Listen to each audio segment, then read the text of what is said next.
leads back to the place I know, where I cannot go, where I long to be. See the line where the sky meets the sea, it calls me, and no one knows how far it goes.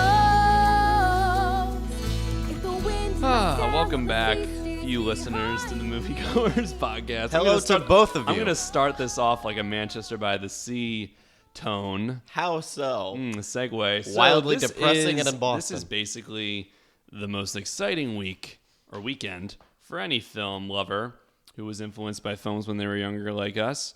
It's Oscars. It's the Oscar Sunday tomorrow, Oscar weekend, if you will. And this is the week of the year where I kind of binge all the movies nominated that I didn't get a chance to see in theaters. And I am joined by Jake Segelbaum, Michael Cera lookalike.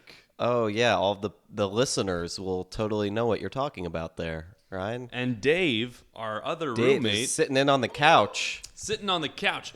No on mic. the toilet. It's a deep reference. Deep reference. Deep cut. Deep cut. That should be nominated for a short. Do you think a YouTube video has ever been nominated for a short? No, but that'd be interesting if... I don't think they have. But that'd be probably likely in the future. I have the GoPro. We actually have a video for this podcast this time around. We got a GoPro going. We were trying to get Jake's laptop, but he has no storage. Anyway, this episode of the podcast, like I said, we have been, the past 3 or 4 days, we have kind of been binging. Past week, I'd say. We've been binging a lot of Oscar-nominated material. Every year I buy the nominated shorts because they're released on iTunes the week before the Oscars. So we've watched all 5 of those. We saw Lion in theaters on Sunday with our friend, with Vito. We saw. I got 2 movies on Blu-ray that I loved from earlier in the year: Nocturnal Animals and Arrival. We had already seen Arrival, but we watched Nocturnal Animals again last night. What else did we watch? Today we watched Fences back to back with Hacksaw Ridge. Right, and I watched Hacksaw Ridge. I'd already seen Fences. So we're all caught up. The only movie we haven't seen, and before we even get into this, we're just going to set that ground rule. We didn't see Hidden Figures. It's nominated for, I think, 4 awards. I think it's 3, actually, now I think about it. I think it's nominated for Best Picture. That's the only Best Picture we did not see, was Hidden Figures. And it was playing across the street, and we did go see Lego Batman over it, and I did go see Split over it. I'm sorry. I didn't see I don't know why. But when it won that SAG award for Best Cast, I became really excited to see it. So take everything this episode with a grain of salt. No. Don't do that. I mean, if you're looking at all the other award shows, it hasn't been winning that much, which is no slight on the movie. It might be great, but that's just the one we didn't get a chance to see. And I think that we did a pretty damn great job considering we saw all other 8. So I don't think it's a big deal that we didn't see it. So anyway, we're going to be going through our predictions for the Oscars that are tomorrow night, hosted by Jimmy Kimmel. Well, I guess tonight, since it's past midnight and you're probably uploading this. Oh, yeah, I guess it's today. Such a small window of people to listen to this. Very small window of time to hear us guess who's going to win today. So more than likely, if you are listening to this, find out if we were right or wrong. Find out how good we are. I spend all year, whenever I go to the theater, wondering if maybe this is a movie that might get nominated for the Oscars, and then that Oscar Sunday, when I'm sitting in front of the TV with my picks, I might pick it. And I always suck at it. I take a tally every year of the ones I get right and wrong, and I just want to be positive. I want to get more than half.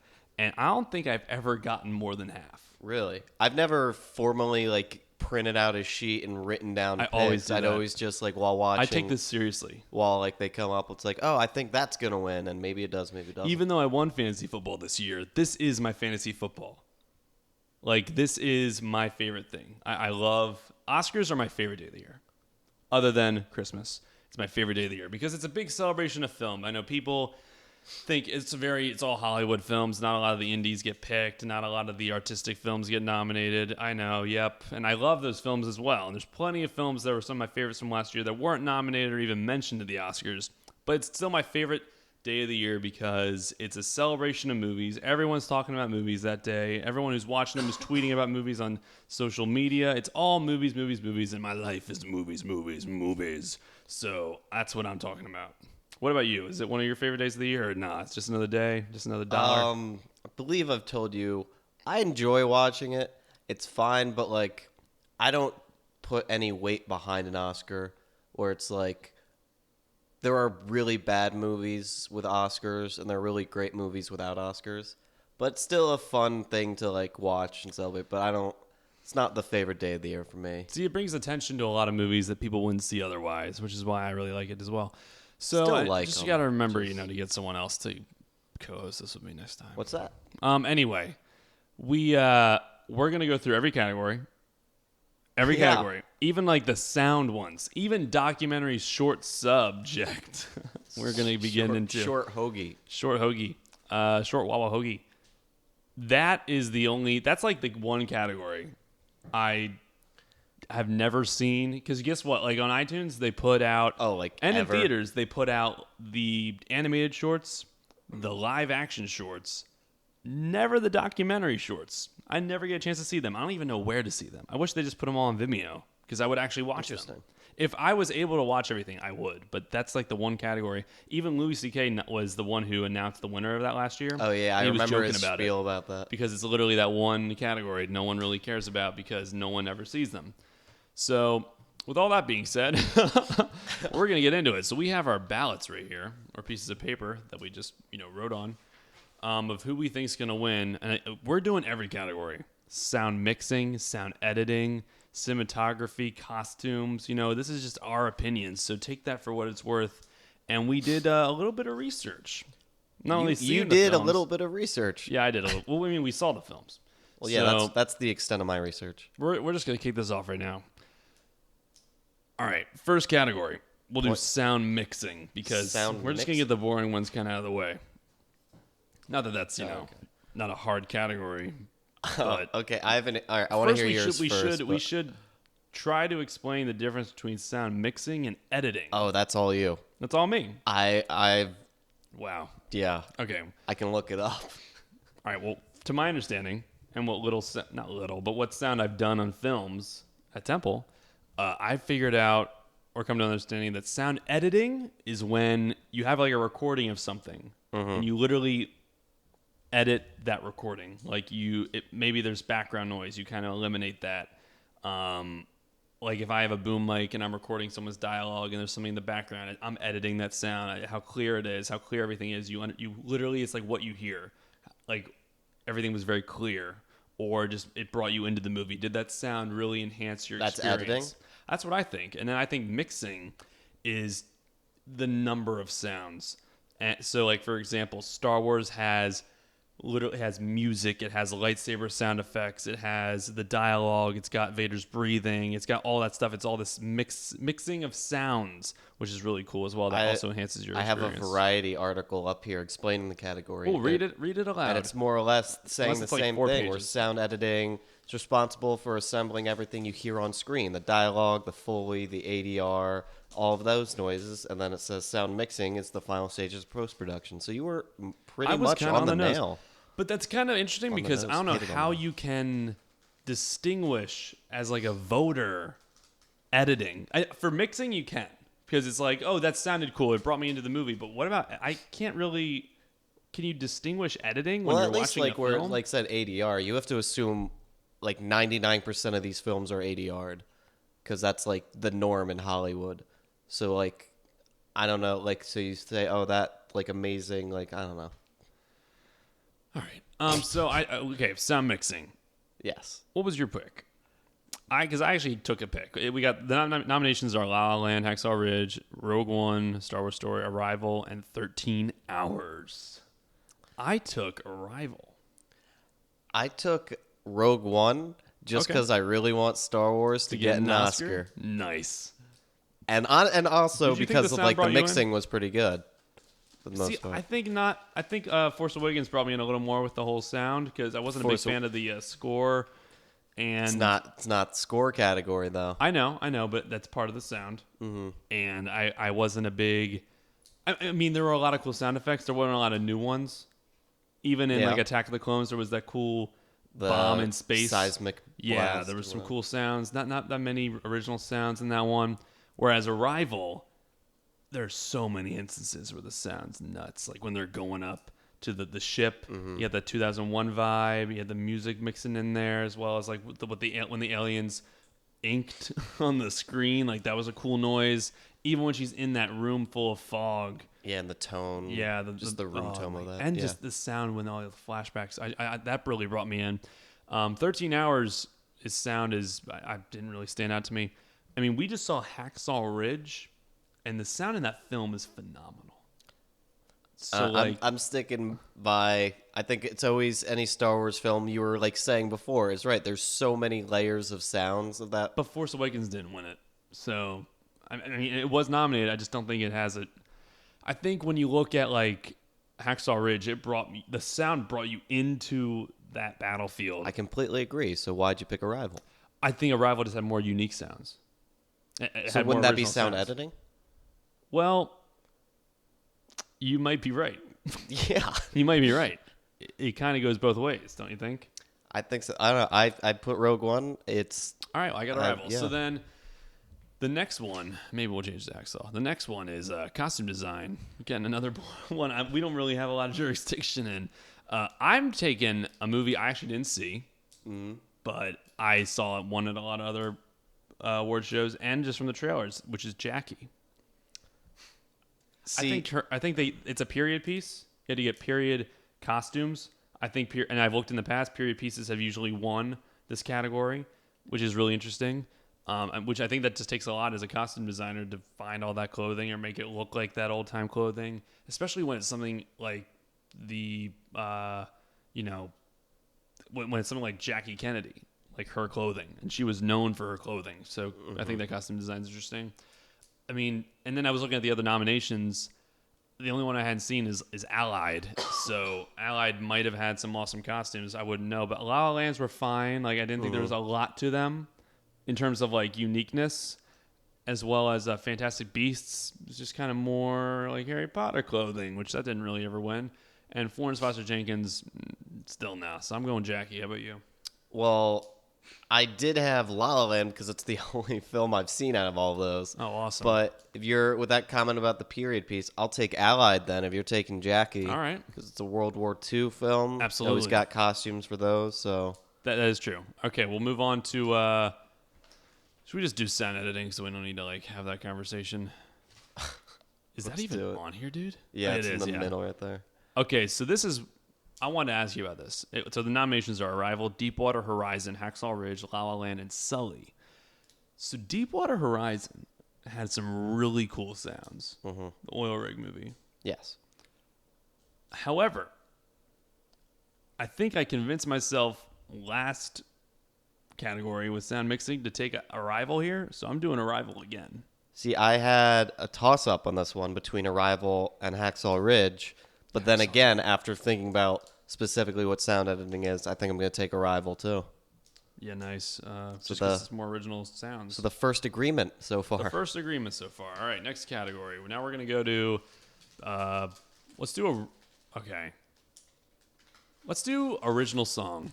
Let's throw in a big one. So this what's is a really big cool one about right this here. category, and also I think really lame, and they need to change this immediately, they perform like every nominated song at the Oscars, and it takes like 40 minutes out of the show. Wait, do they do everyone or just... In the past, they have. Okay. In the past, they have. I think this time around, they're doing 3 of them. They're doing, I know The Sting John song. Legend's performing like a mix of both City of Stars and Audition, and you got JT performing Can't Stop the Feeling, and Sting performing The Empty Chair. No, I think they're all being performed. Oh, nice.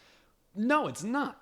Oh, why Like, not, It's Ryan? cool sometimes to hear them, but it takes a half hour. Like they're spliced throughout the whole show. You would save a half hour, and then I wouldn't have to go to bed. And I'm not complaining about going to bed late, but like, I just remember that sucked because it would just took so much time, especially if it like. I love The Police, but that Sting song's really boring, and he's performing. Completely agree. Now, I'm really excited to see Lin-Manuel perform How Far I'll Go with the lady who voices Moana, Mm-hmm. and I'm really excited to hear the La La Land music. But like, I don't have to. Yeah. I don't know. I You have just, a point. This is one category. You're dedicating 30 minutes of the show to it, and it's not even a film category. It's song. Yeah, you go first. All right, so I'm going to preface this. This is what I think will win, Yeah. not what I want to You win can say necessarily. what you want, and then you can say what you think will win. Well, what I think will win is the audition.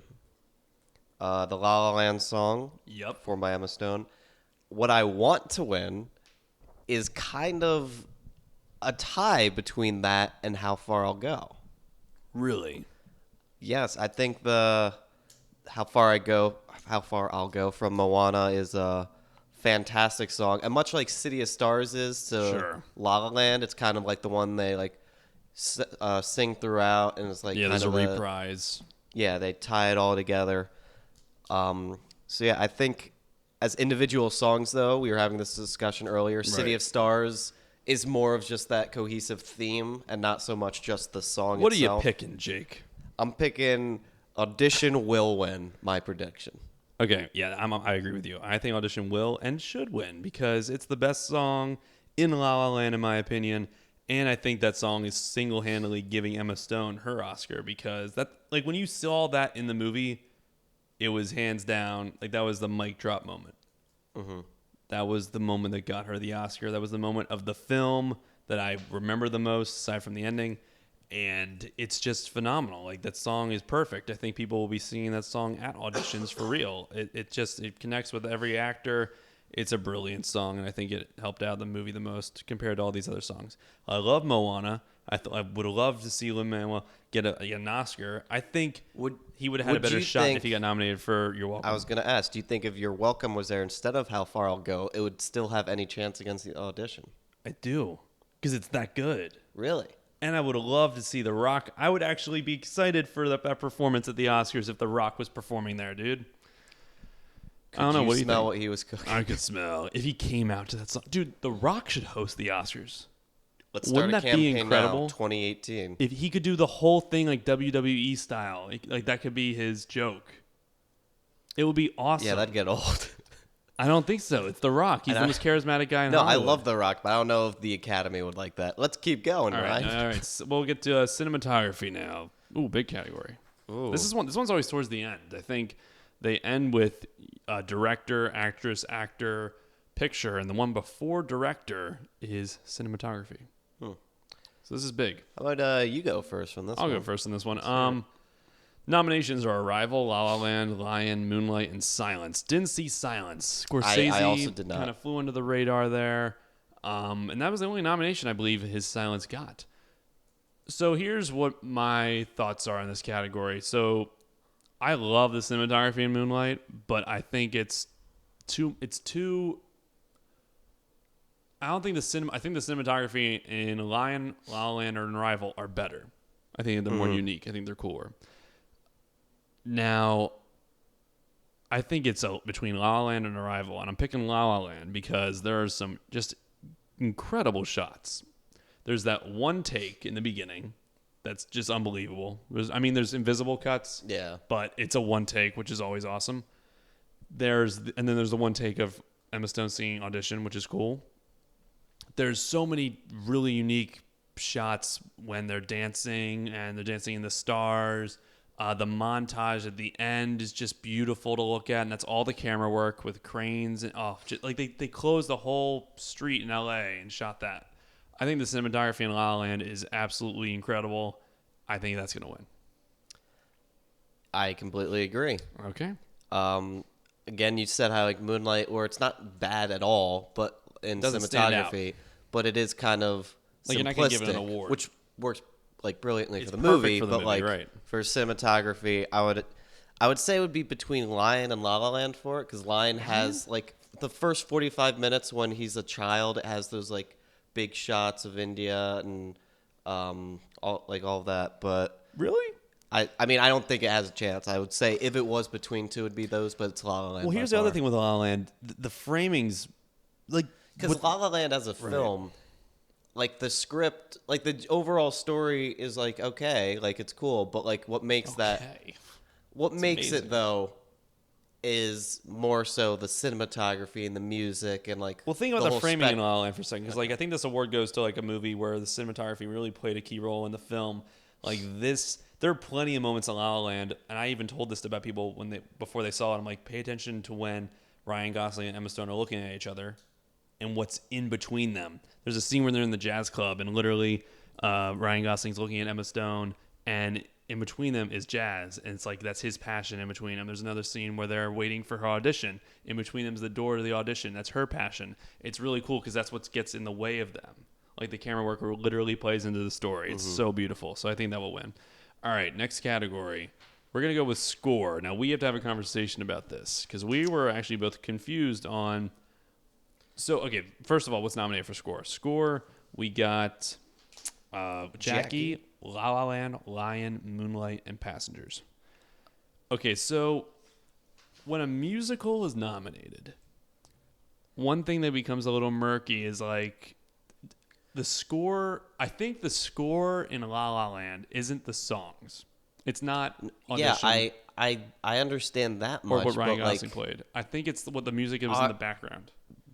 But aren't there times where it's like just the instrumentals of some songs in the background? I think that's what it is. I think that's what's so nominated. that would still okay. But I mean, don't take any of the songs though performed in the movie or sung as a part of that. Mm-hmm. So that's why I think this category is a little more open. But maybe some people who voted didn't think that. I loved the score in Lion. I really, really liked it. The score in Lion's phenomenal. And I would have picked that, but just because La La Land's a musical, that's why I picked that. Picked La La Land as well. But I would give it to, I want Lion. But like, how do you not give the score to the musical? You know what? Yeah, I would say I want Lion too because I don't even remember the music in Moonlight. It's like symphony, not like strings. I think that was in the trailer. Pretty sure I didn't see a trailer, so I would know yeah. it. And I have not seen Passengers or Jackie. Passengers soundtrack's not good.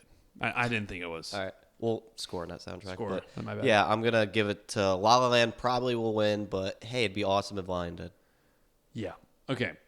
So I think we've given 3 to La La Land at this point. 3 out of 14 so far. All right, documentary feature. So I've only seen one. I've only seen one as well, but I think think it's going to win, like, easily. But, like, again, I have no... Talk about it. Completely right. 13th. Documentary by Ava DuVernay, director of Selma. Absolutely phenomenal. A release on Netflix, which I'm not sure if it's the first Netflix film to be nominated. Was it released on Netflix? Yeah. Oh, wow. That's cool. So I don't know if that's a first for Oscars or not, but the film is absolutely incredible. It's very informative.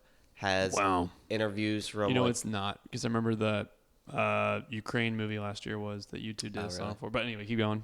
But yeah. Sorry, totally threw you off. I don't know. It's incredible.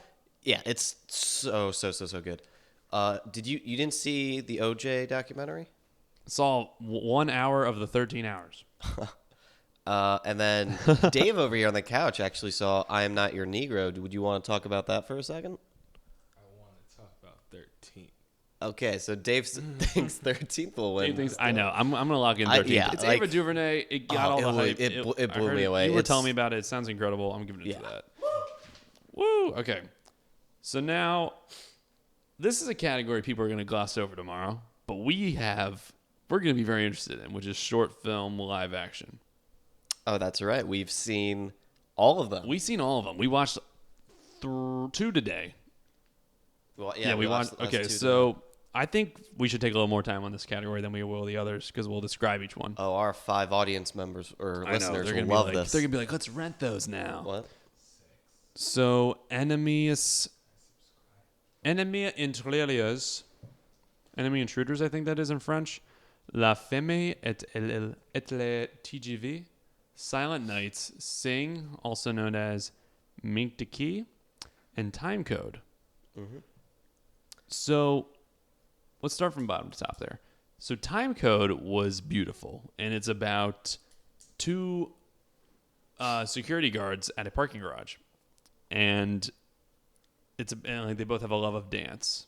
And basically, throughout the day, they dance, and it's awesome. Their shifts are alternating. Right. So then the reason it's called time code is Because one leaves a sticky note of the time code of the security footage. camera footage. You put it in, and it's the person who was just working dancing on like that specific camera. And it's they do, ballet. and they do that back and forth. And there's actually some really comedic moments, like the first time we see him dance and the Breaks the button headline, line on yeah. it. Oh yeah, that as well. It's actually like really, really simple and beautiful. It's simplistic. beautiful. It's choreographed Don't really spoil well. the ending, but it's great.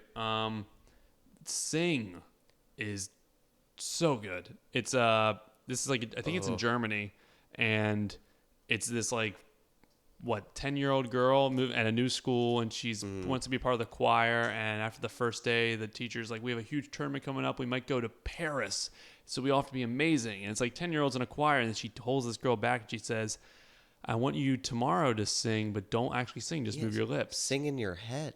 And move your lips. And then she tells her best friend, and it's And the she ending learns there's a bunch of other people that is just move their lips.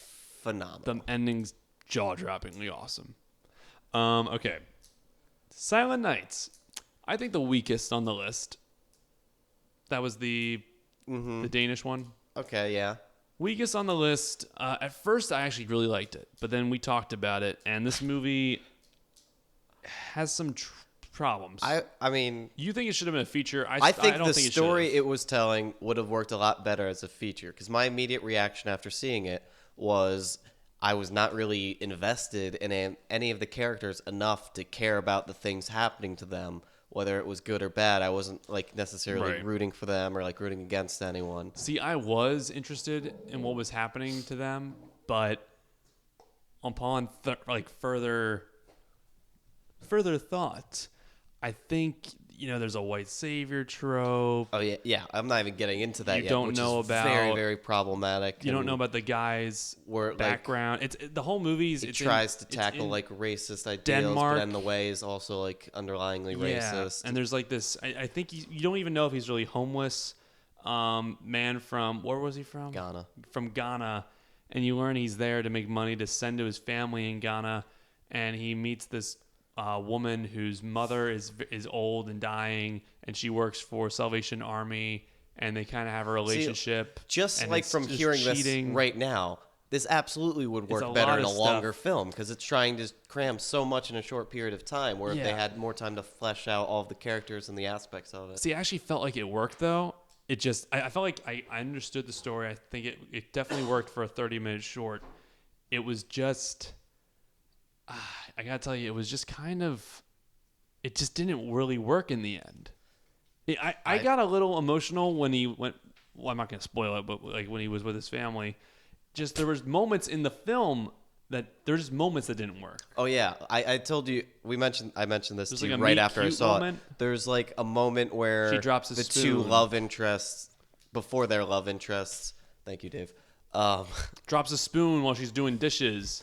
Yeah, and they like both like go down and they pick it up and their hands meet and they look up in like the most cliche shot in all of film. And there's the Temple Smash sketch making fun of that trope coming out next week on Thursday. Be on the lookout for that. Oh, we're getting so niche in our audience right now. I know. Well, anyway, that was our least favorite. So then the next one was La Femme et le TGV. This movie was great. This was the train TGV one, yeah. one. So this was what country was it? Ooh, I think it was Sweden. Sweden? It's Switzerland or Sweden. It's whatever country has the hospital plus sign on it. I think it's Switzerland. And I think she's in her 60s. Switzerland. She has, every morning she wakes up, opens her window, and she lives literally right next to a railroad. And this TGV train goes by, and she waves her flag out the window, and then she gets the driver of the train throws a note out his window one day, and it lands in her backyard. She reads it, and he writes like, "Every day I see your flag, and it brings joy to my heart because I do all these stops." And it was really cool. And she has this like relationship over like a pen pal relationship with them, and you learn that like she lost her husband, and that she kind of has no one, so this might be someone. And she also works at a bakery. And it was just a beautiful short. I absolutely loved this short. Very, very cute. Really cool. You liked it? I liked it. We're not saying what we think yet, so I Okay, liked it. let's get to the last I'm not one going to then. compare it to the other ones This yet. was the last one we watched. Try to pronounce that. Nope. Okay. It's like enemies interiors. What is it? Is it in French? So Is in French. enemy, Enemy yeah, and I guess. intruder, I think. Yeah. The most relevant out of all of them. Well, yeah. This is a French film, Mm-hmm.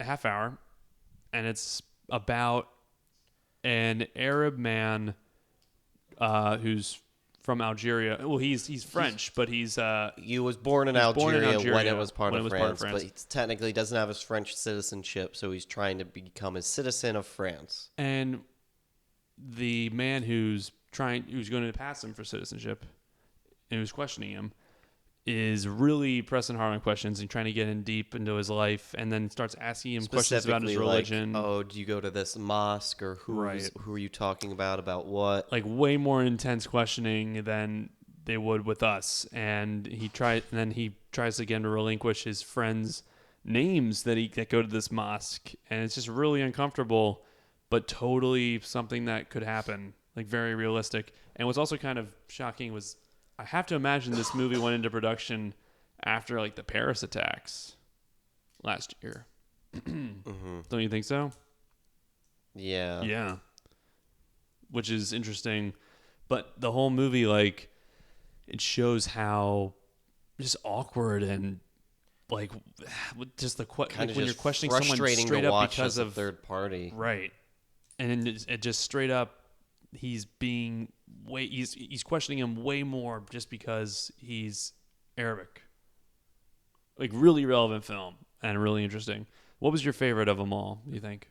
Favorite or what would win? Favorite. My favorite? It's going to be between Sing and Time Code. Yeah. I'm going to say Time Code, actually. Cool. Yeah, I'll say Time Code, but it's like a soft... It's like, those two are barely neck there. and neck They're for me. so good. And Time Code's the shortest. It's 15 minutes. That's right. And it's awesome. Time Code, I'm probably going to rewatch the most. Sing is my favorite. Maybe it's because I was in choir for like a year, and that was just cool. Were you allowed to sing out loud? Yeah, I was allowed to sing out loud. But like I could notice, like, if a teacher ever said that to someone, I don't know. Like, it was just really unique. And it had something like that friendship concept there. I really enjoyed that. And they were a really cool moment. Loved it. But I mean, the one I think is going to win is the French one. Do you think that will win? Absolutely. I think Sing might win. Okay, we'll disagree on I this mean, one. I would not be surprised at all if the French one does win, but It's like just so much to it, dude. Even at the yeah, end, you're absolutely right. There's so much I don't to know. it. I'm gonna say Sing, but I'm not All right. completely confident. It'd be awesome. if Sing's Sing my won. favorite. Time Code, close Like, second. Like, yeah, it's right there. Like, depends on the day you ask me. Today, Time Yeah. Code's my favorite. Okay, so now we'll go on to animated, which will be a much shorter conversation. Borrowed Time. Animated short. Okay. So there's the nominations are Blind, Vesha, Borrowed Time, Pearl Cider and Cigarettes, Pear Cider and Cigarettes, Pearl, and Piper. Piper was the short in front of Finding Dory with the bird and the beach, and Borrowed Time was the one that Pixar animators made in their spare time. On their borrowed time. On their borrowed time, that's actually really dark, and there's like blood in it, and it's really sad. And I think that one's going to win. I've only seen Piper and Borrowed Time, and I also think Borrowed Time will win. All right, we got borrowed time. So now, Sped through that category. yeah, sped through that one. So now let's go to film editing. Editing. So the nominations are Arrival, Hacksaw Ridge, Hell or High Water, La La Land, and Moonlight. Okay. So again, when I look at this category, for what I would want to win, I'm going to say that, and then I'm going to tell you who I think is going to win. When I look at this category, I'm like, what was unique about the editing? What was unique about the order of the story? Like, did the editing play a huge role in? At first, I'm thinking Moonlight, but the editing's kind of minimal there. It's simple, which works for the movie. Yeah. The thing you could say is, oh, it jumps 3 times. But still, That's not editing. I don't think it's a big like- editing thing. I think the yeah. editing in the other films are way more interesting. So then with La La Land, you had all those sequences, those imaginary sequences. You had all those sequences that were like multiple takes, or one take, but looked like they were invisible cuts. You had the singing, the dancing, the choreography that you had to edit around. and match up. For Hell or High Water, you had the Western. It was also a very slow burn. So I don't know if that has a lot to do with editing. While Hacksaw Ridge, which we just saw, the editing in that film is unbelievable. I don't remember. I'm going to say my overall thoughts for the Best Picture question, but like Hacksaw Ridge, the action is the best I've seen in any war film since Saving Private Ryan. Easily. And they last for longer. Like the opening of Saving Private Ryan is like 25 minutes. I'm pretty sure there's a 35, maybe 40-minute fight sequence in this movie. It lasted a while. I think 25 minutes is probably the amount in this one as well. If you count him saving the soldiers, it's 40. Oh, well, okay. And that's like a lot of editing, especially a war scene. Yeah. Like you think an action scene has a lot. There was so much footage. Mm-hmm. So I'm going Hacksaw Ridge. For the win or for your favorite? favorite? For the win and my Really? favorite for editing. Oh, really? Yeah. I'm picking, absolutely. That's the thing that stood out the most. See, that is my second place. Oh, who's your first? I think will win, and probably my favorite with editing would be Arrival. Oh, because of the ending. Yes, but I can't go in depth about it, but like the editing Right. works perfectly. That is true. And it's like a lot of That is true. why the ending works is because the editing For the works. story, yeah. Yeah. I agree with that. That's a great point. Yeah. It could go to that. I'm sticking with Hacksaw though. Okay, so now we're almost done these other categories here. So we're gonna go to another production one. Production design. Wish Kate Carpenter was here. So the nominations for production design. This one I actually have blank on my sheet. I didn't pick yet. It's Arrival, Fantastic Beasts and Where to Find Them, Hail Caesar, La La Land, and Passengers. So I'm just gonna straight up say no to Passengers. Just because it's all visual effects, man. Mm-hmm. It's all visual effects. But is that not part of the production design? Because isn't that like just all encompassing the design of the production? I would say It is, and there's the design of the ship, which was pretty cool, but still, nah. No? I'm not going to give it to that. I think that was just one they were struggling for, kind of reaching. While I don't think Arrival will get it either, because it's very. I mean, the production design is very unique. Mm-hmm. It's still kind of minimal, though. Unless do you count like the language? I wouldn't count. Yeah, Would I you would. count that? Yeah. When do you count It was designed for the production. It's a very unique thing. that? If you count that, then I think it's Arrival hands down. But I don't. So I'm going between actually Hail Caesar and La La Land. Because if there was one thing that was actually good about Hail Caesar, it was the production design. Oh, I think it's gonna be La La Land. Like not even a I'm going question. La La Land too. Like the Everything whole, about it's amazing. Like I was kind of saying The earlier, colors. the big part about La La Land is the spectacle of it all, and the production is designed like brilliantly, like Right. kind of homage to classic Hollywood, but still looking like a modern film and all of that. So And this might be more costume, but everything with Emma Stone's outfit, which matches the seasons. Mm-hmm. Same with, the scene where they're dancing in the stars is amazing. The scene where they're in that planetarium is incredible with the production design. I believe that's the same scene. Well, just like when they're walking around. But yeah, I think that's La La Land hands down, which is what the fourth one we gave it so far. Fourth one. Fifth, fourth. Should have a counter up. Yeah, fourth one. I think it takes that. Visual effects. Okay, so the nominations are Deepwater Horizon, Doctor Strange, The Jungle Book, Kubo and the Two Strings, and Rogue One: A Star Wars Story. I think this one is the most sure category on the list, which is Jungle Book. Yeah, I said Jungle Book. The whole movie is a visual effect. Yeah. It's the best visual effects I've ever seen. Ever, yeah. Oh, yeah. Absolutely. When you see it and you realize, like, so when Jon Favreau, apparently he went to Comic-Con last year, or 2 years ago now, to introduce that film, he said, everything you're about to see on this trailer was filmed in a Hollywood studio lot green screen. And when you watch the movie, you're like, how? Mm-hmm. It looks so real. The only thing that was real is the boy. That's it. All the animals, everything is green screen, which is unbelievable. So you would say I'm going Jungle Book. hands Jungle down. Book would better visual effects than like Avatar? Yeah, oh, yeah. Really? Mm-hmm. Interesting. Absolutely. And plus, the thing is with Avatar, there are scenes that take place like indoors where it's not also visual effects. This whole film is visual effects. It's basically an animated film. Mm-hmm. If the kid wasn't in there, it's an animated film. So that's why I picked The Jungle Book. All right, yeah, I picked The Jungle Book as well. So, okay, now we got... we're going to skip... Should we say documentary short subject? I just picked the top one, 4.1 miles. Oh, I just didn't pick one because I don't think it's fair. I haven't seen any. Yeah, exactly. So that's not fair for us. So, okay, now we're going to get Watch into... them, though. If you have access to them, Of course. help out We're gonna- filmmakers and the subjects of them. Okay, we have one more category, which is, before we get into like screenplay and all that, which is makeup. Which there are 3 nominations, actually. I also skipped because I haven't seen any. Man Called Ove, Star Trek Beyond, and Suicide Squad. So this is kind of unbelievable to believe, but I think Suicide Squad's winning an Oscar. If I'm going to throw my prediction behind one, I'll just say Star Trek Beyond because why not? Star Trek's cool. Well, because I thought of that. There are only 2 characters that have makeup. There's this awesome girl who's in Kingsman. She's the actress who had the sword feet. She has awesome makeup. She's got like a white and black face, which is really cool. And then Idris Elba's character has really cool makeup as well. But that's it. Like Suicide Squad, you got the Joker, you got Harley Quinn, and you got the Crocodile. What's his name? Crocodile Dundee. Not Doc Ock. It's Killer Croc. You got every member of the squad. You got all the terrible. I thought they were awful zombies that were in that There's movie. zombies in that movie? There's fucking zombies. Oh, this sounds in that like a movie. train wreck. Oh, the movie's just garbage. But the makeup's not half bad. So, Suicide Squad. I haven't seen A Man Called Ove. Hopefully that gets it.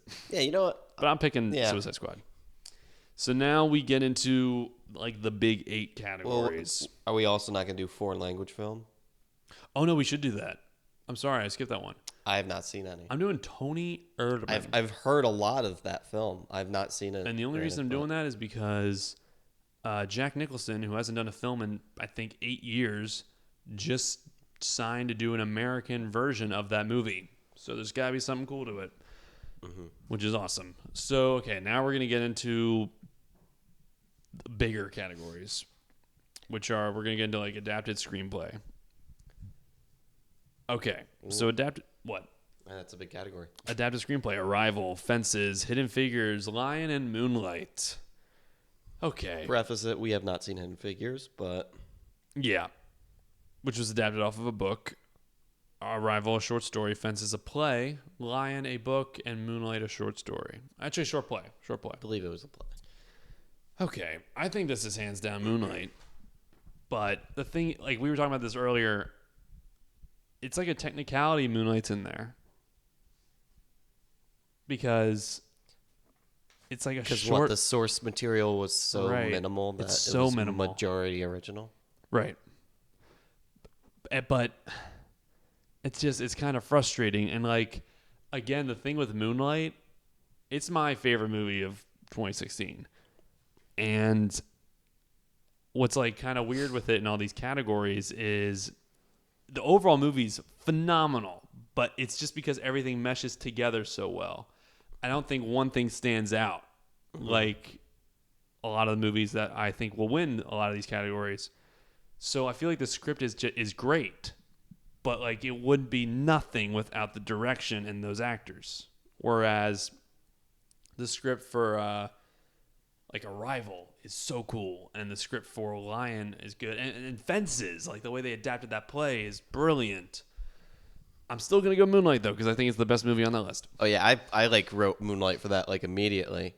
And here's where I'll say a comment I have about Fences, where I thought it was a brilliant play, and it wasn't really adapted for the screen at all. You don't think so? Very, very minimally. Okay. There was just like I thought like if I was looking at it as a play, I thought it was brilliant. It was a really great play. But for the film, it's like really long scenes of nothing but talking and no score and very minimal cuts and everything. So it's not necessarily adapted super differently. Okay. I agree with that. It's almost like what did the film medium bring to it? Yeah. Like, is there a see that as difference a if I criticism. pick up the book of the script of the play versus the screenplay? Probably not. What's the difference? There's probably no difference. Exactly. I think Whereas he probably cut we a were lot. saying with like Moonlight, they more or less build a whole Expanded. feature out of a very, I think, I know, short. I just feel like that should be in the original category instead of adapted. It's Moonlight. It's Moonlight, hands no down. question for me. All right, original screenplay. 20th Century Woman, Hell or High Water, La La Land, The Lobster, Manchester by the Sea. Now, before I hear your 2 cents, this was actually one of the categories. I went on Facebook and asked like what everyone thought because I think boy. this is one of the 2 closest categories in the whole damn show. May I ask the other? Animated feature. Oh. I mean, it's like a toss-up. I honestly don't know. And for this, I didn't see 20th Century Women. I hear it's like one of the most underrated films, though, of last year.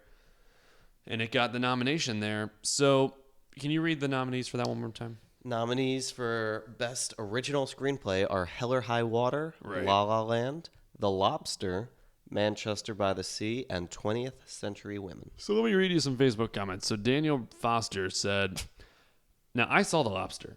I love The Lobster. It's You maybe told me yeah. the story of it, and I was very, very intrigued. And the fact that it's nominated must bring weight to that story. Easily the most original film on the list. It's so unique. Daniel Ryan Foster hopes The Lobster will win, but thinks Manchester will. What else? We got Abu Aki thinks Manchester will, and Jacob Heiser thinks The Lobster will, actually.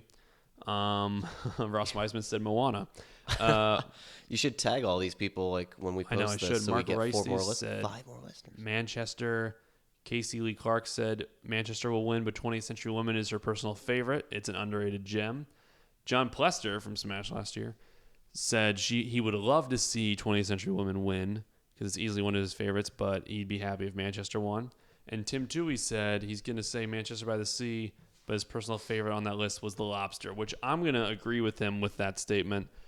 I think this is Manchester by the Sea's win because that movie is the screenplay.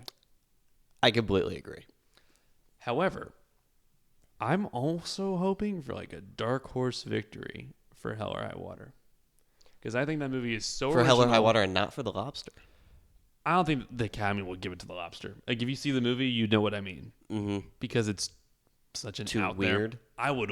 That's my personal favorite on that list. Like I said, like I think that's the best screenplay on that list. I think Manchester by the Sea will win, which is awesome. But like, if I would think it'd be really cool if Hell or High Water and Taylor Sheridan got up there and was like, "Yeah," just because I heard him talk about it, and I love that movie so much. I think it's really cool. I think all the characters are great. But yeah, this is Manchester by the Sea. Yeah. Easily, it felt real. Like I don't know how you write that well. It's you can like, make a movie yeah, that's it's real one of people. those scripts where it's like, It's like it's true, but it's completely made yeah, up. where you would think you're just like watching like real people. You don't think like, you never think for a moment any bit of dialogue is choppy or unrealistic. Right. And you think it's adapted off something, but no, this guy he wrote this. Yeah. Plus, Kenneth Lonergan. He got cheated out of his last film. Like I think it would be really cool to see him if he won this. All right. So now we're gonna do the one I just was talking about earlier. So animated feature film. Kubo and the Two Strings, Moana, My Life as a Zucchini, The Red Turtle, and Zootopia. I think this is a 3-horse race. The 3 I've seen is which is Kubo, Moana, and Zootopia. I have only seen 2, Moana and Zootopia. Which I think those are the 2 best ones. Mm-hmm. And what it's going to come down to. However, Kubo won the BAFTA. And that is, Kubo is all stop motion, correct? Yeah, it's Laika Studios stop motion animation, which is just really awesome. Really impressive. A lot of time goes into that. So I put a Facebook poll on this too. Let's go to the polls. Let's What do go we to the got? polls because they're always right. Oh. Okay, so Dark turn. dark turn. Okay. Cammy from work. Moana. Brady Chambers lives in this building. Zootopia. Christian Watercut, he said it's a toss-up. Could be any of the three. Well, next time, just don't comment because you added nothing. Yeah, really, just like You added nothing to the conversation there, kind Chris. of ruining it. Actually, Kinda ruined we're the whole taking all this thing. time to shame you. Yeah, it's almost like the train just collapsed. It's almost like this was the house of our podcast that just caught on fire. This was like our Manchester by the Sea moment. Spoilers. Nick Johnson. Nick Johnson, he didn't see Moana, but he thinks Zootopia will win. And Tim Toohey thinks it'll be weird, but Kubo for some reason.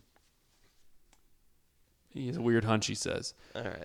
All right, so I Our want to favorites. hear you We both talk have- first. okay, I'll tell you my. So I think we share the same opinion. Our favorite animated movie of the year was Moana. We opened this podcast with Moana's song, so Moana is an incredible film. It's so good. It's one of the best Disney animated movies in the past few years, and that's saying something. However, Zootopia is kind of tailor-made for the Oscars, but see, the thing is, like, All right, the Oscars in animation is so inconsistent. Like, almost everything I think I know about Academy voters is out the window when it comes to animation because, like, Brave won over Wreck-It Ralph, and who won last year? Well, was it Inside Out? Yeah, Inside Out won last year, which was awesome. Great pick. But, like, they usually go for Pixar, and they didn't even nominate a Pixar film this year.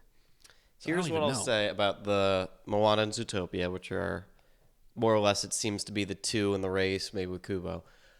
Zootopia, I saw in theaters, blew me away. It did. The guts on this movie and how incredibly well crafted I know what you want me to say. the story it is, the story that it is, and how it's really entertaining. And it's also a noir film, and it's also a comedy film, it's also a kids film. It's also got this like incredible metaphor that's like easy for kids to understand about But anti-racism. if you follow and that- I okay. loved it and loved it. And then Ryan. However, if you follow that metaphor all the way, you're basically saying that black people were savages at one point. That's what you're saying. Because in that movie, they're like, oh, all these animals, they're like, oh, mate, they're turning into savages because they're bigger, they're different. Well, you're saying they used to be. Like, they actually used to all be savages. So if you follow that metaphor to the end, that's also what you're saying. That they at one time were. And Which, now they're again, not. Before of course. you ever like mentioned that to me, I didn't even like Right. Now, fathom that. I and did that think is about it. Problematic. I didn't think about I that till think the second in day. in just the film itself, it's portrayed in such a brilliantly way. It's like the most gutsy animated film I've ever seen Whoa, ever? in message. Okay. That being said, I liked Moana more. Yeah. See, I'm with you. No, like, yeah, we have a whole podcast. This about doesn't it. take away from Zootopia because I think Zootopia is incredible. It's great. It's Pixar quality, but so is Moana. Moana's like, So I'm going to say I've I been- want Moana. I think Zootopia will win. oh, I think Zootopia will win, like hands down. So But I want did, yeah. Moana to win as well. You know what? I'm going to go out on a limb and say Moana pulls it out. Because I that'd be think some awesome. Academy voters have the idea in my head too. Like, and plus it came out in February of last year. A lot of people might have forgot about it. I'm going. Moana's recent. It's Lin-Manuel. Like, I think it's Moana. I'm locking in Moana. I think it will be Zootopia, but I would love it to be Moana. Okay, so now we get into the really, really big categories. Supporting actress. So the nominations are Viola Davis for Fences, Naomi Harris, Moonlight, Nicole Kidman, Lion, Octavia Spencer, Hidden Figures, Michelle Williams, Manchester by the Sea. Now, I'm going to have an asterisk for who I think should win. Because first of all, now you saw Fences today.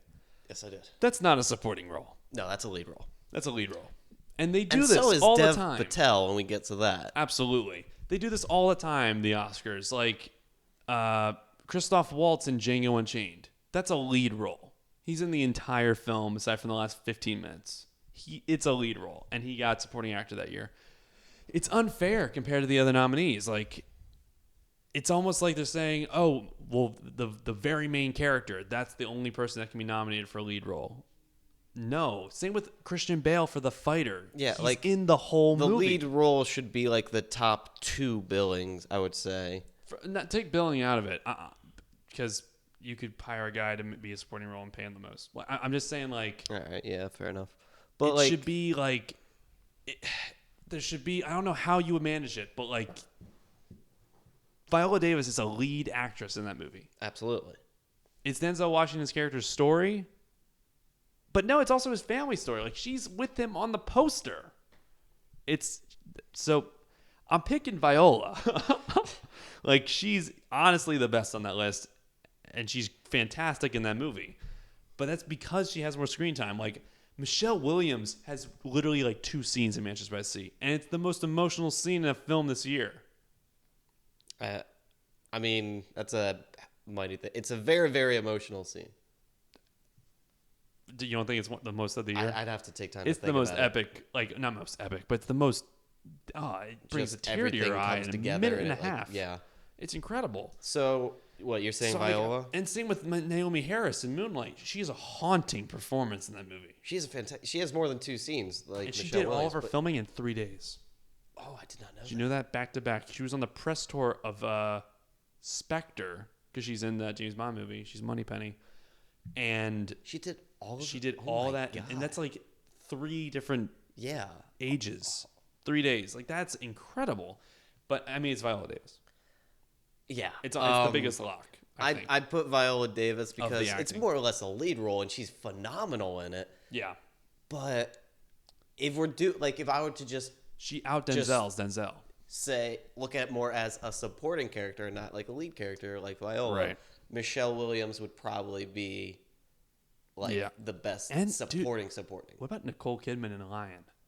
One of her I best thought- performances, yeah, too. I thought she was fantastic, but like against Michelle Williams. Yeah. I don't think But same with like Naomi Harris. she was also 3 days. That's But like kind of it's blown my Viola mind. Davis, though. Yeah, it's Viola. Supporting actor, we have Mahershala Ali for Moonlight, Jeff Bridges for Hell or High Water, Lucas Hedges for Manchester by the Sea, Dev Patel, Lion, and Michael Shannon, Nocturnal Animals. Now, you start this category off.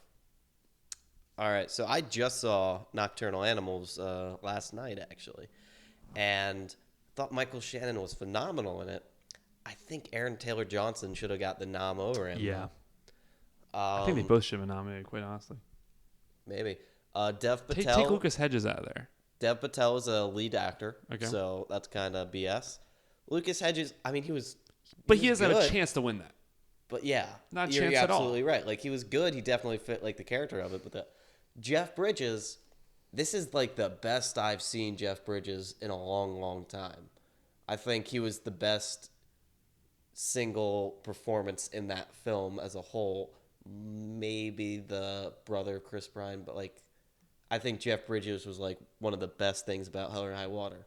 So, And then Mahershala Ali, who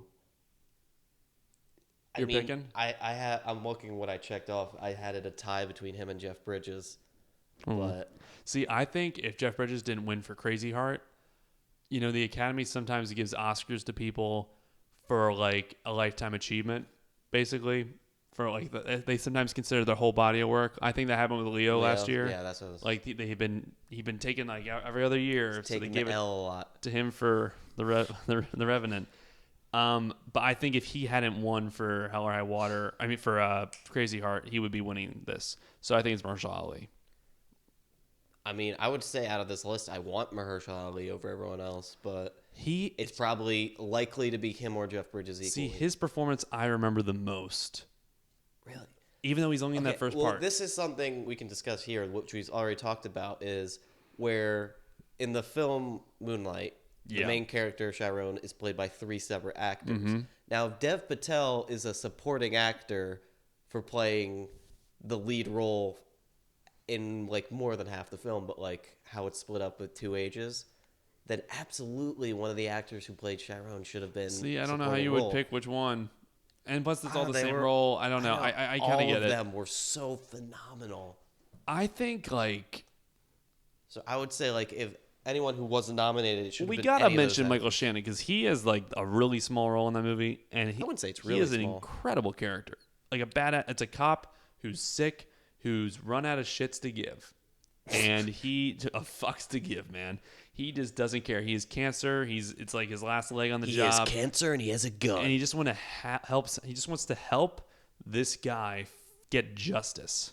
That's an awesome character. I would love to see a whole movie about his He character. is a fantastic character. But then at the same time, I think Aaron Taylor Johnson's character in that film is also very uniquely awesome. He's terrifying. But I wouldn't want to see an entire movie about his character like I would Michael Shannon's, who's barely in the film. I would want to see an entire movie about his character. His character's awesome in that movie, and he's a small role, and I think he kills it. So he might have like an underdog win there. I mean, people voted for him. He's the only nomination from that movie in this category and in this whole thing. But I think it's Mahershala Ali. Plus, he's hot right now. Like he got the SAG award. He got the Golden Globe, I believe, and he's just on fire. Luke Cage. He's getting all the roles. Dude's killing it. So I think it's him. I wrote down between him and Jeff Bridges, but I want it to be Mahershala Ali. Okay, so now we're gonna go to best. So this is actress in a leading role. So Isabelle Huppert, Elle, Ruth Negga, Loving, Natalie Portman, Jackie, Emma Stone, La La Land, and Meryl Streep, Florence Foster Jenkins. I mean, I didn't get a chance to see Loving, and I didn't get a chance to see Elle either. Vito saw Jackie with Natalie Portman. Yes. But I think this movie, I mean, look, we said it earlier, Emma Stone, she had the scene. She had the Oscar scene. I think it's hands down Emma Stone. I mean, I can't say it's hands down because it's the only film I've seen in this category. But I'll say be her. It's between Emma Stone or Isabelle Huppert. Because this is Elle. a foreign film Right. that's got nominated for a lead actress, which I don't know if that's ever happened before. And she won at the Golden Globes and stuff. She won the Indie Spirits today. Yeah, and she's getting all these other wins. So it must be such a fantastic performance that it warranted not only the nomination, the Oscars, but all these other wins. So I'd say Emma Stone is the only one I've seen. So I don't know. It's probably between those two, but I have. It's no her award real to say. lose. When you say, Sure. but it would be cool if Isabelle Huppert. She has a chance, but I think it's Emma Stone. Mm-hmm. So now, leading role actor. We got Casey Affleck, Manchester by the Sea, Andrew Garfield, Hacksaw Ridge, Ryan Gosling, La La Land, Viggo Mortensen, Captain Fantastic, and Denzel Washington, Fences. Wow, this is awesome. They all are great. They're all just awesome. And we've seen all those movies. I have as well. Yeah. So, what do you think, having just seen Fences? Again, I think Fences is a fantastic play. I don't know so much of it as a movie. But that being said, Denzel's performance was again phenomenal because it's one he adapted from the stage. Denzel. Let's go through Viggo Mortensen. I think it'd be so cool if in he this won. film it's a perfect role for him. It's one of those roles. It's absolutely that's a perfect casting there. Be so cool if he won. Ryan Gosling is great in La La Land. I don't know if it's Nah. anything special. He's great, but I don't think he's good as the other guys. Andrew Garfield is very, very convincingly. I don't know what I'm trying to say. I think he's a revelation in this movie. Wow. Because I thought he High was praise. the best in Social Network. He got Social gypped Network was at the Oscars. He should have been nominated for supporting actor and won that year. He wasn't even nominated. He wasn't even nominated. Oh my He got completely gypped. I think the guy from King's Speech won supporting actor. I might be wrong about that. But he was easily the best part of that film. Totally got gypped, and he is phenomenal in this. Yeah, I think Absolutely phenomenal. he's very, very fantastic in it. And then Casey Affleck, which is Oh man. again we talked about the script would probably win, and the emotion in his character is so subtle and not overtly how we'll say with Denzel. It's adapted from a play, so it's kind of theatrical. He's big performing And in that. Casey Affleck, this is very much a subtle film script that he's acting to, where it's really subtle emotional ticks here and just inflections in the voice there. And Denzel won the SAG. And apparently for the past 13 years, the guy who won Best Actor for SAG got Best Actor. I don't know how true that is, but that's what's happened. See, the thing I'm struggling with is just what you said. Denzel's phenomenal in it. Mm-hmm. It's very big performance, maybe didn't fit as well in film. I know he did an incredible job on Broadway with Viola Davis. All for I guess they had 35 or 55 performances. I don't know, but I think Casey Affleck's performance is more impressive because it's more like what he didn't say, what he didn't perform. It's more subtle.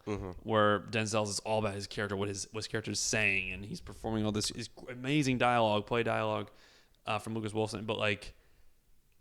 So Casey Affleck is thinks, way more subtle, and it's a harder performance. However, there's the politics with Casey Affleck as well, because recently he's been in the news for like something involving. You know what I'm talking about? I have no idea actually. You serious? No. There's been reports that he. I mean, I think this is kind of like faded away, and not many people are talking about it anymore. But like, there was like certain reports that he might have assaulted someone. Like in his family. Oh, that's awful. But like, there's no proof of it. But like, that happened. I People can't were tweeting speak to about that it. because that is the first I'm hearing of it. And I mean, so maybe that will get in the way. I think Casey Affleck should win this. Absolutely. I have it. Who will win? I have it. I don't know. It's either going to be Casey or Denzel. It's between those two. I'd say it's between those two. Even though Andrew Garfield is great. And so is Vigo. Oh, Vigo. Yeah, but Vigo, like as great as he was, I don't see it winning an Oscar. Okay. Like I don't see it having a chance. So I would say it's definitely between Casey and Denzel. I would say if I wanted one to win, it'd be Casey as well. I think. Okay, I'll say Casey Affleck deserves the Oscar. Denzel deserves the Tony. I think Casey Affleck should win. Mm-hmm. Like, I think Denzel will just because of the SAG trend. I mean, I have it written down as a tie between the two. Wouldn't it be cool if they said tie? No, that would suck. All right, director. Moving on to director. So we got Damien Chazelle for La La Land, Mel Gibson for Hacksaw Ridge, Barry Jenkins for Moonlight, Kenneth Lonergan for Manchester by the Sea, and Denis Villeneuve for Arrival. Wow. All incredible directors. All incredible films. I agree. So originally, I thought this is between Chazelle and Jenkins. And then what happened? Well, I think it's still between them. Someone called you up and you got a voicemail. I got a voicemail from Mel Gibson. Oh, no. Dude, I got to tell you, Hacksaw Ridge is directed so well. Completely agree. Like, holy shit. I would It's an say all of incredible these films are directed phenomenally. Well, you see, I think... I wouldn't... Yeah? What were you going to say, Manchester by the Sea? No, because the acting in that movie is so subtle. Yeah, that's the direction. And then Arrival were the whole spectacle of it. And each film is very different with I think the directing. there's not like a subpar directing job at all. They're all fantastic. And they're different enough from each other. Oh, yeah. Because usually absolutely. you can compare the two. These are 5 completely different movies from one another.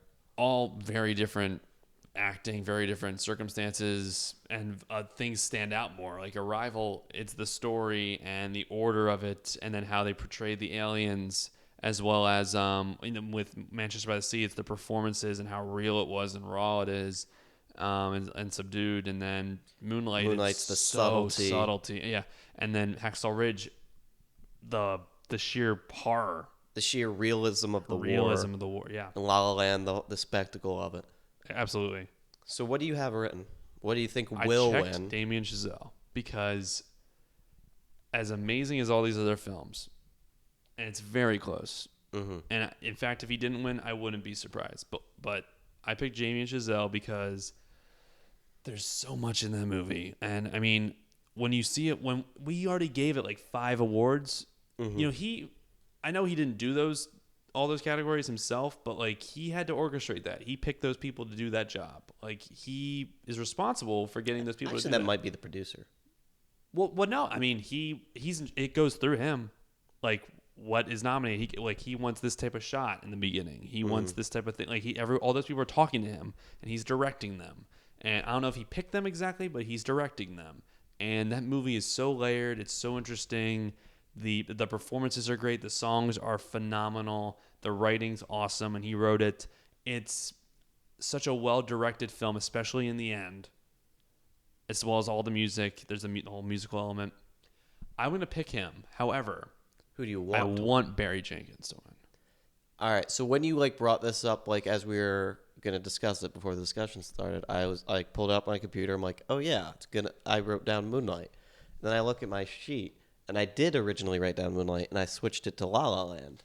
Really? Because, again, I want Moonlight to win. Yeah, me like, too. not even a question. I want Moonlight to win. Well, I have a question for director. Okay, maybe like slight doubt, but like Moonlight's so phenomenal, Can I and I ask think you? the most phenomenal aspect is the directing. What? I really hope for directing and Best Picture, it doesn't go to the same one. I agree. I hope it goes to because one I or the other. remember, I believe 2 years ago, I kept thinking I want Birdman to win one and Boyhood to win one. I don't care Right. which gets which, but I want both of them to get one. Right. They both went to Birdman.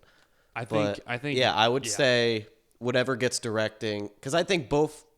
Okay, yeah, I think directing right now is probably between La La Land and Moonlight. I want Moonlight to win, like easily, but La La Land probably might win. And I should say also, Denis Villeneuve is my favorite working director, other than Christopher Nolan. Scorsese, I mean, yeah, actually. really?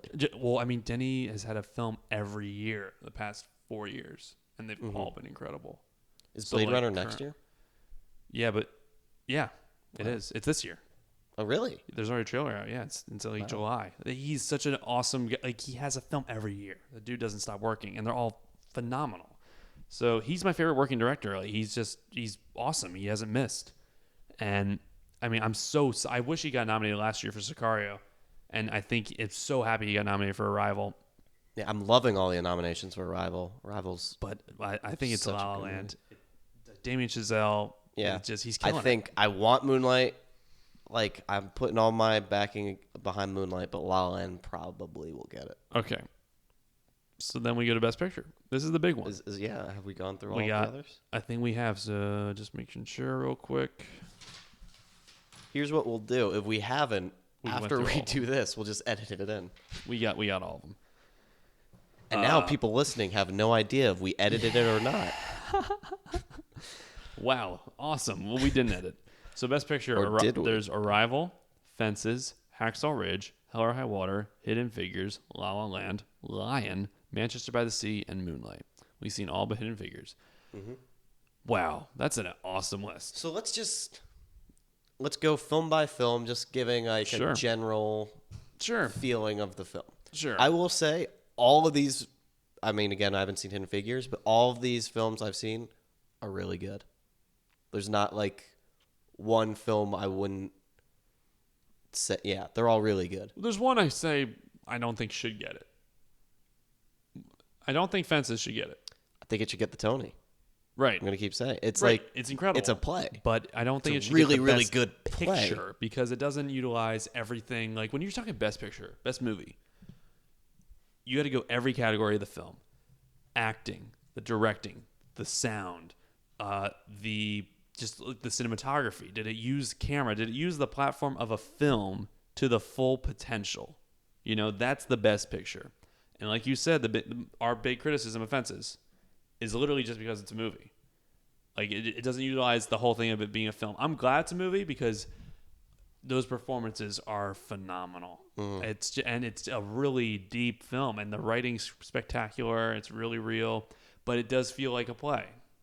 It doesn't utilize it all as I a just film would. looked up another very popular and another film What? adapted from What? a play that's very popular that I love. What? 12 Angry Men, Right. nominated for Best Picture, Best Director, and Best Screenplay. Right. Lost all of them. Right. Which, again, I love that movie, but it's like more or less just a play And on I feel screen. like even though the acting's kind of big, it kind of matched that time period because all the actors kind of were play actors or theater actors.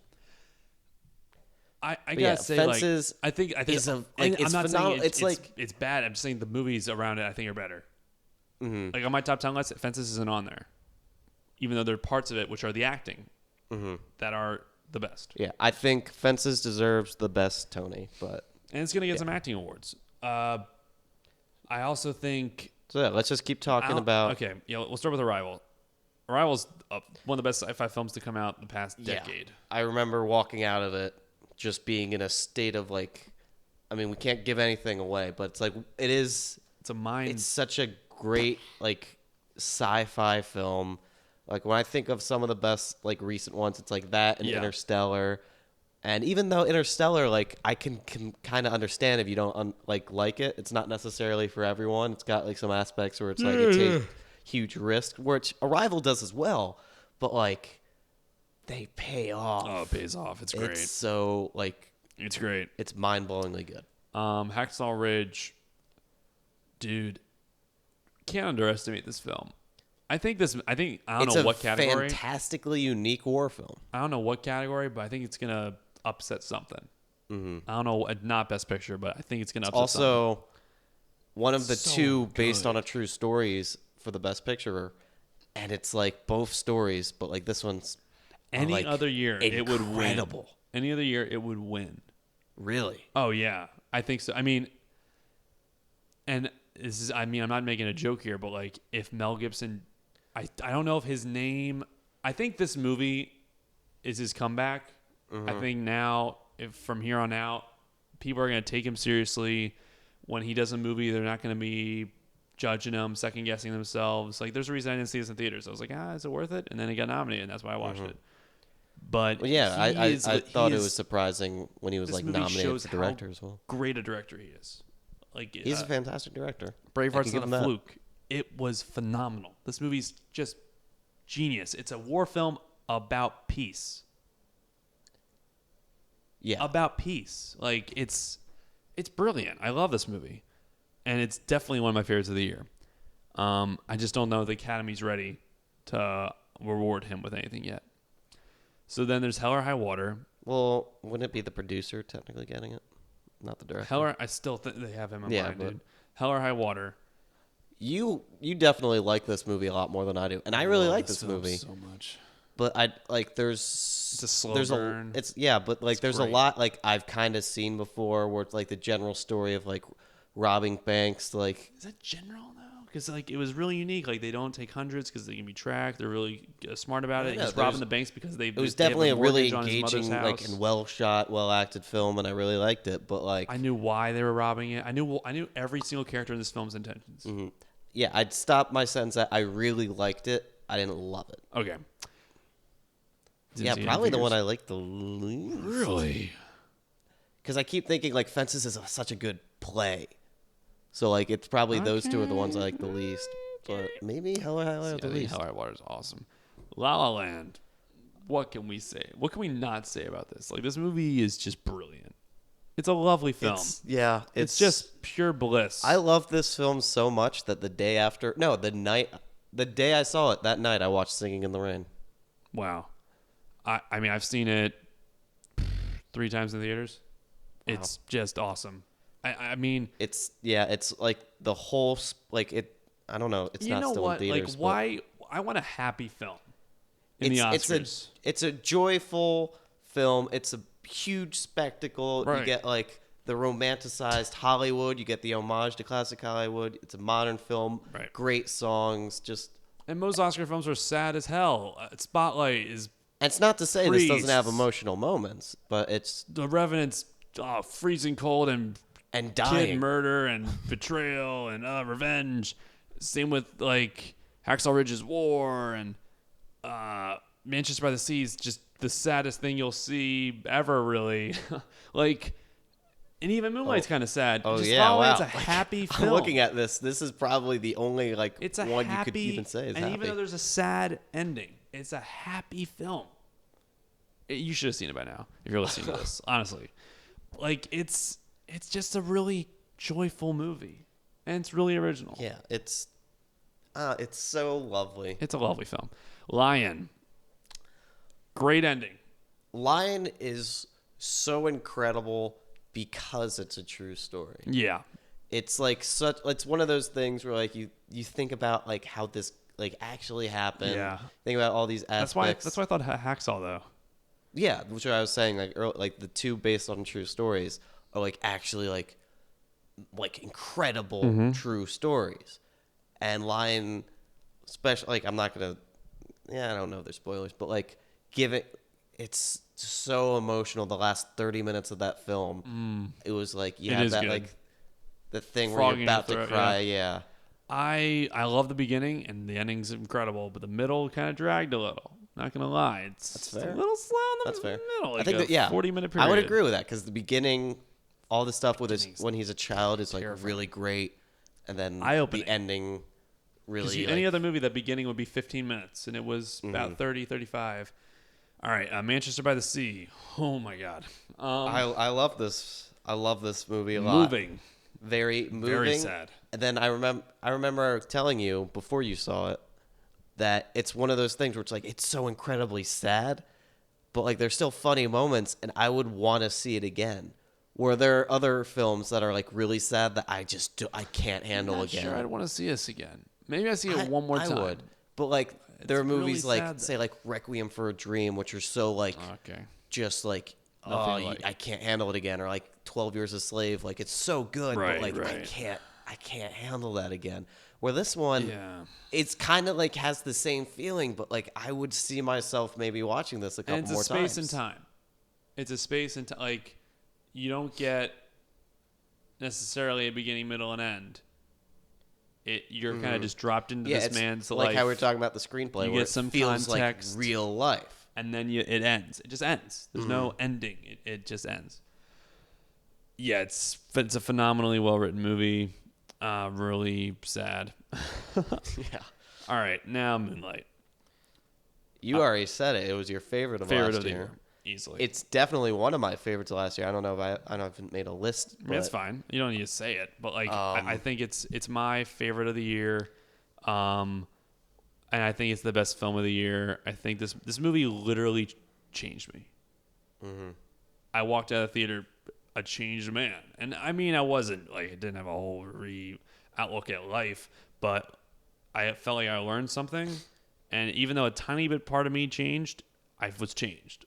I walked out like just different. You had a different thing in your mind, and very few movies can do that. Yeah, I think this is one of It's those so films good. that like immediately film schools are going to be looking at. Absolutely. It's like just every aspect is so well done. It And I all was works telling, like, together. how 3 actors play like the main character, and they all like complement each other so brilliantly. And it's written so well, and the performances are so great. story. The story is phenomenal. The edit, like, and nothing outshines another. I can even kind of criticize a film like Birdman that's won the past.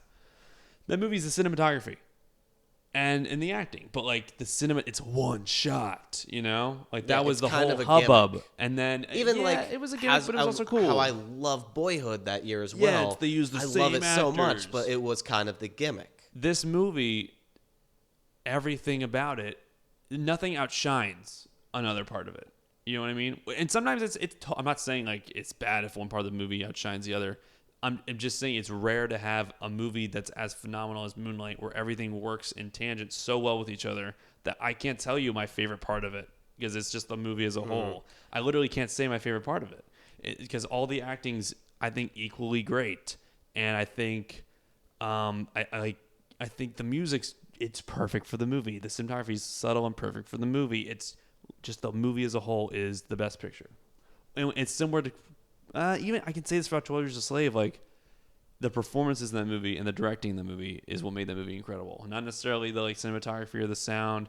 It was those and they were so good that it got best picture. And same with the story. But like this movie is the first movie in a while where everything just worked so well together that it made it just phenomenal. So, do you think it will win, or do you just want it to win? You think it will? I think it will. I think it should. This is the time for this movie. It will win. Here's what I'll say. I completely agree that it should win. It's got every aspect like complements each other perfectly, like you said, which is perfectly akin to a best picture. It's the best picture. That being said, it's probably going to be La La Land. Really? I think it's going to be La La Land. I think Moonlight's got some traction. I would love it It to just be got the Moonlight. indie Trust spirit. me, it should be Moonlight. It got that but it's Golden gonna Globe. Be, It it's got gonna the be La La BAFTA. Land. La La Land, kind of like how Birdman. It's like a Didn't get the movie BAFTA. about Hollywood or about like the craft of acting or filmmaking or any of that. Which is, I mean, La La Land again is such a phenomenal film. It so is. it's got all of that going, and then on top of that, with all the like original music and all of the like romanticizing Hollywood, and it's like this is more or less Hollywood's biggest night. I What do think you it will be think? I want it to I be really Moonlight want it to be so Moonlight. badly. I It's really gonna be want La La I'm Land. gonna be cheering for Moonlight. Oh, so am I, but it's probably gonna be La La Like, Land. I'm a little like I'm kind of sad because I feel like I'm gonna be bummed if La La Land wins, even though it's my second favorite of the year. Which is like, I'm gonna say this is like probably gonna be La La Land, which is why Moonlight, without a question, should get director. it needs to get something. It needs to get a couple. If that It movie- needs to get like yeah. half the nominations it's got at least. Whoa, it's nominated for 8. Yeah, this can get 4, and then I think it's La La gonna Land get can get however many. screenplay. It's gonna get supporting actor. I think it's got a shot at Nah, see, I think it's gonna get those. I think it's gonna get 3 awards. It's got to get a couple. It's such And a 3 is fantastic great. film, but I think La La Land's got Best Picture. You think so? I think it's got it. All right. We can definitely safely assume it's between these two. Yeah. as well. Oh, it's absolutely between those two. Yeah. There's no question. I mean, I would love to throw Hacksaw in there as well, but no. No, but yeah. Well, that's our show, you guys. Thank you for listening to Movie Girls Podcast. Please comment on your thoughts on like the Facebook link and the YouTube video, and who you think is going to win Best Picture today, because it comes out today, and we're filming this a little late, but we just saw the films. Come on, support us. Jake, got any closing remarks? No, I guess just keep watching movies. Just keep on living. That's what McConaughey said when he won All right. 2013 or 2014, I think. Yeah, I think it's 2013, going to be an awesome night. I'm so happy at the quality of all these movies. I mean, even last year, there's a movie or two that I don't think should be nominated for Best Picture. I really think they nailed it this year. Yeah, like I said, every single movie nominated for Best Picture, I really, really liked. The one film I think got left out was Monster Calls. All right, let's do a little snub category here. Films that didn't get nominated for anything. See, there are no snubs. You don't think Sing Street should have gotten just like a nom for a song? Had a poor campaign. I don't care about the campaign. I care about That's the movie. That's the game, dude. Yeah, the but- campaign for Sing Street was awful. They didn't campaign it at all, and it definitely could have got nominated for a bunch, but it did not because the campaign was awful. Straight up. So what? You think Straight a up. Monster Calls was the only big snub? I don't think that was a snub because I don't think it should have won. I think it's only a snub if it would have won, if it had a chance at winning. If the thing that you were pissed didn't get nominated didn't have a chance at winning, then I don't care if it was nominated or not. That's why in the past, like a movie like Lego Movie that didn't get nominated for animated feature, that's a snub because that should have won. That's why in the past, like Ben Affleck not getting nominated for Best Director for Argo was a snub because he should have won because he won the Best Directors Guild. He won the Golden Globe. He won BAFTA. He won literally every award for Best Director. He So didn't I get would nominated. say Aaron Taylor Johnson's a snub. Because you think he had a chance of winning? I think so. Well, wait, who else was I in don't that think he had a category? shot at winning. That was supporting actor. Oh yeah, no. He was incredible though. He was great, but he probably wouldn't. That's why I have don't think he's a snub either. However, like Nocturnal Animals, I think should have got nominated for adapted screenplay. Absolutely, because that definitely had a chance of winning. I think it should have got nominated for production design. I think it should have got nominated for cinematography, even editing, even score. But because I think it had a chance of winning at all that. So that was a big snub, I think. But I think what not else? that big a snub to complain about. We were talking about like The Nice Guys is a great film. Probably wouldn't have gotten anything. Nah, I love that movie. Yeah. All right, well, that's our show. Bye. A dance, look in somebody's eyes to light up the sky.